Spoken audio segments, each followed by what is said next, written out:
Со денешниот министерски потпис на овој договор, владата инектира околу 3 милиони денари за непречена работа на Центарот за развој на Источниот плански регион за оваа година.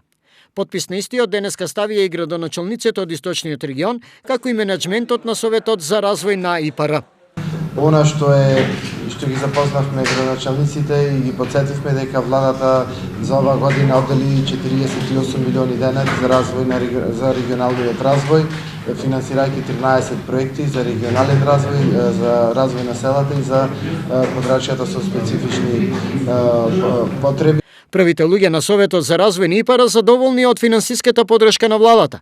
Уверени се дека со ова непречено ќе може да се реализираат предвидените проекти за оваа година, а во интерес на граѓаните.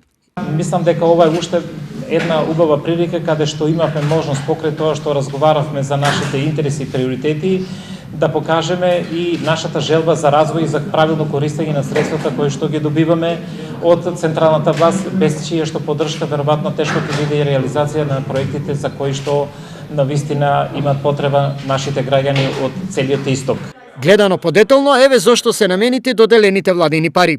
Од кои што 1 милион и 200 илјади денари се средства од националниот буџет преку Министерството за локална самоуправа и 1 милион 818 580 денари се од единиците на локална самоуправа согласно одлуките за основање на центарот, односно по 10 денари од глава на жител. Задоволството од финансиската подршка не го криеше и домаќинот на денешната работна средба на градоначалниците од Истокот, каде сите го ставија потписот за доделување на спомнатата сума. Напред можам да кажам дека сум задоволен од тоа што централната влада ги изголеми средствата за рамномерен регионален развој за двојно од тоа што беа за претходната година, што значи дека општините ќе добијат повеќе средства за реализација на проекти. Овој договор требало да се потпише на почетокот од годинава, но поради сплетот непредвидени околности, по временски интервал од безмалку половина година, истојот е ставен во сила со потписот на 11 градоначалници од овој дел на Македонија.